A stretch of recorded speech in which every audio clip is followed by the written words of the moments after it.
So, just a quick update on the Oregon situation. Um, Clive Bundy and four others face federal indictment in Nevada.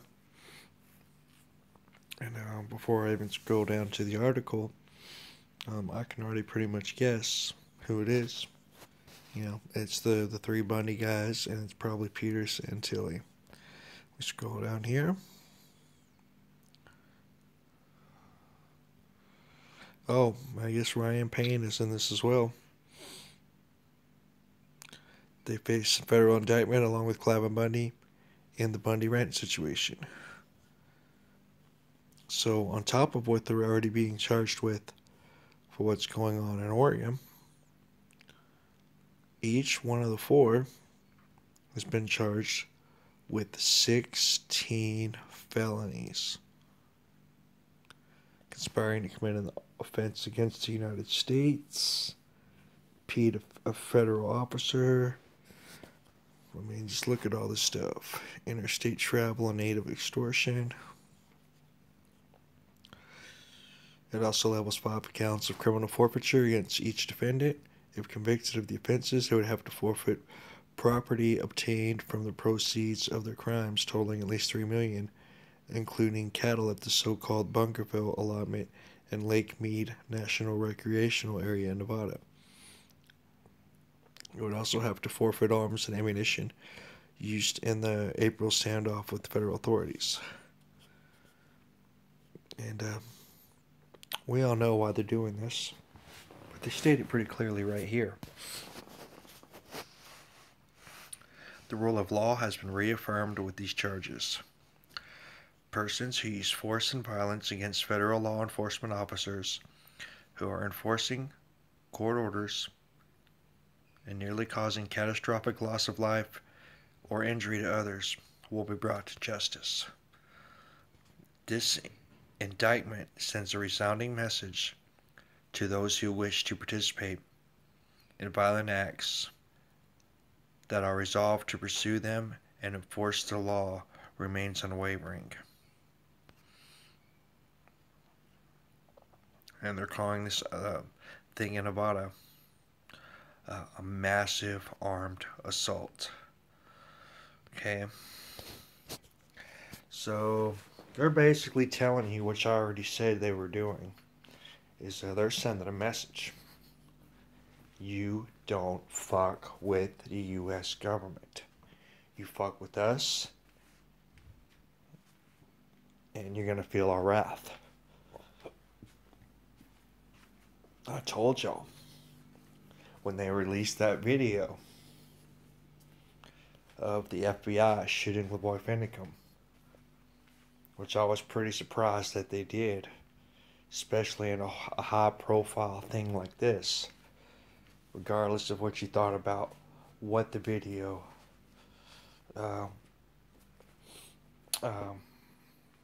what kind of proof it displayed as to, whether it was an assassination or whether he was trying to shoot them, whatever you think. They released that video because they were sending a message to people. They wanted you to see what they do to you when you stand up for yourself. So, I just have two interesting points that I want to make. Okay. This is all getting pretty ludicrous, especially with Shauna Cox suing America for $666 billion, and now this. I mean, this is just getting pretty bizarre. But the two things that I want to point out, you have to forgive me for a second here because I just completely lost my train of thought. Sometimes when I'm making videos, these things happen. Oh, what I was going to say was, here's something that I want everyone in America to ponder, regardless of your stance on the situation. And I want you to use your logical and critical thinking and come up with your own conclusion to your own answer to this question. My question is this: why is it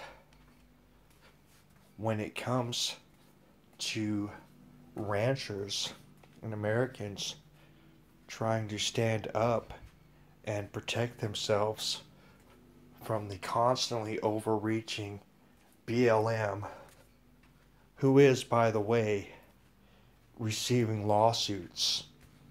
The federal government is receiving lawsuits about the BLM from states already. Texas being among the leaders in this. Okay? This is obviously a real issue. Even if you don't believe in what these ranchers were doing, and even if you believe they did it in the wrong way, and even if they did do it in the wrong way, it's obviously an issue that has some validity to it, that it is incorrect, and that there is something wrong here and something unlawful going on. And my question is this: why is it that the federal government is willing to release the video of a man being murdered, shot multiple times by multiple law enforcement agents? Why were they so quick and easy to release this video to the public?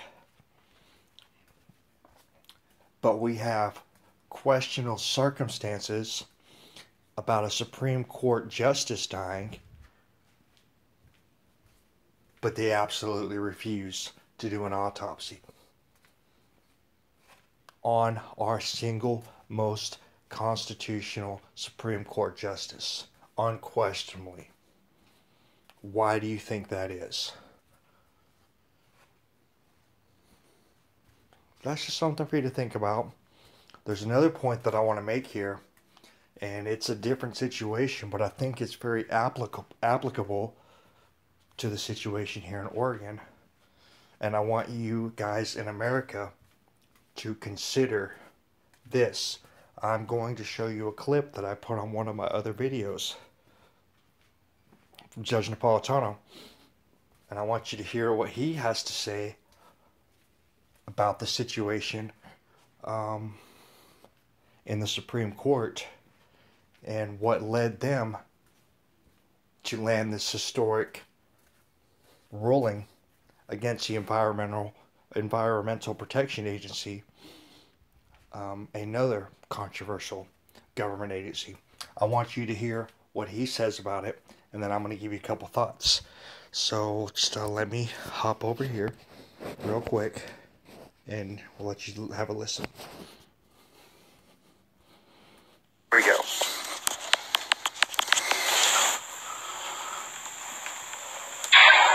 Breaking news now, new fallout after the Supreme Court blocked a key part of the president's plan to address climate change, with the Obama administration vowing to push ahead with efforts to curtail greenhouse gas emissions, even while the court is potentially slowing down or perhaps stopping the process altogether.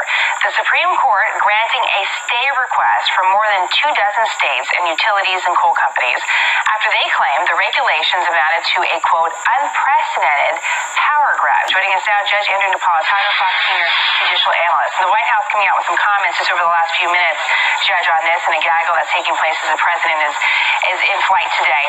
You say, though, when we just take a big step back about this story, this is a historic decision by the Supreme Court, one that is rarely, if ever, made. Tell us about why it's so significant. The EPA announced new rules for the amount of carbon that coal-fired plants can emit into the air. Now, when the EPA issues a rule, after 30 days, it takes effect, and you start following it if you're one of the regulated industries.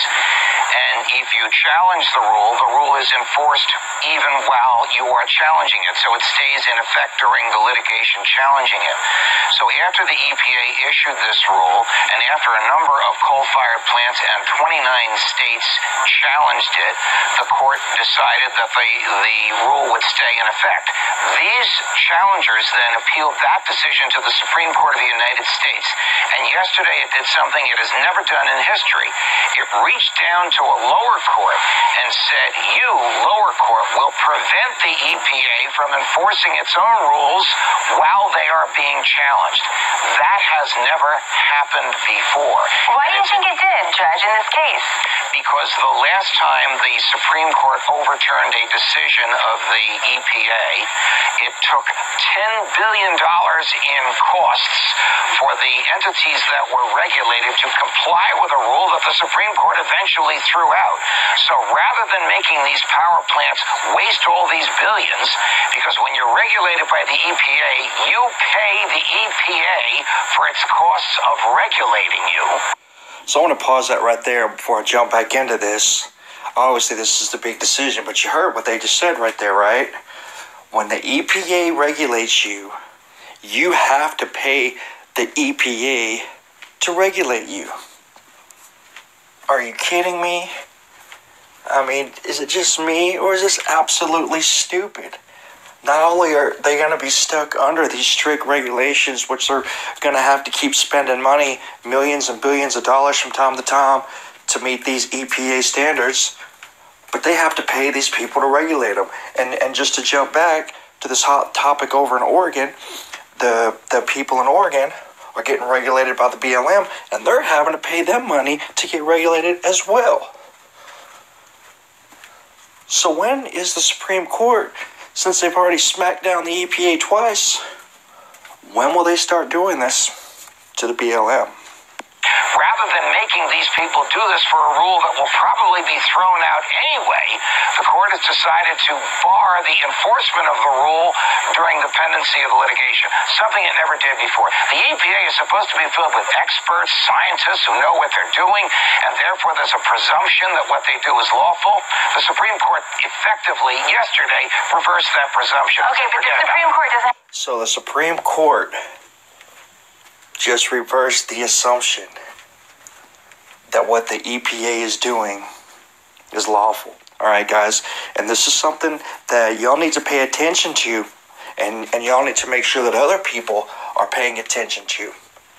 When everybody sits there and tries to tell you that just because the government says it's okay and we should just let them do whatever they want to do because they understand the law better than we do, maybe you should point out to them that you hear it right here on Fox News, and they're telling you also through the Supreme Court that they're telling you that this stuff that the government is doing, in this particular instance the EPA, and that's just one example, is that they're doing this and people are under the presumption, because it's the EPA, that it's lawful. And it's not. All right, it's not lawful. All right. Give any sort of an explanation. So yeah, so that's just something for you to think about, guys.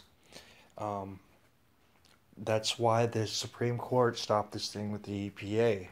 One of the major reasons here, which Judge Napolitano was telling you, is people were under the presumption that things that the EPA does were automatically lawful because they were a government agency, and they are letting you know that that is not the case, and that just because they're government agencies doesn't mean that what they're doing is lawful.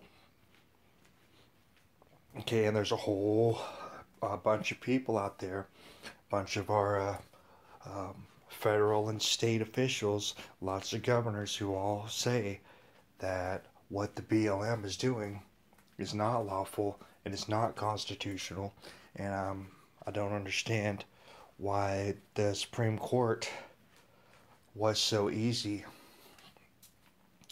to address that with the EPA, but they haven't been so easy to address that with the BLM, because it's the exact same concept. It's just a different division acting unlawfully, as far as I can tell, and as far as a lot of our elected officials can tell. And that's just a presumption that our people that are making that is false. This isn't coming from me. Even though I do share the opinion, because these guys are experts in law. It's what they do. He's a judge. Supreme Court justices are judges. Alright, if anybody knows the law, these people do, and this is the message that they're giving to America. And going back to Justice Scalia's death, right? He was the biggest constitutional justice on the court. And I find it interesting with the stuff going on with the BLM and this striking down of the stuff going on with the EPA. And all of a sudden, the constitutional judge ends up dead under mysterious circumstances, and absolutely everyone refuses to look into it. So, it's a pretty interesting thing that's going on in Oregon. It just gets more and more bizarre.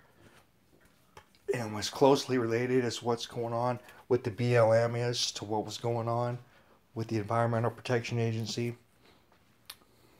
It's kind of hard not to take a pause and just go, well, isn't that something? So, that's my thoughts on the subject. That's my update, guys. I'll just leave it at that, and I will talk to you soon.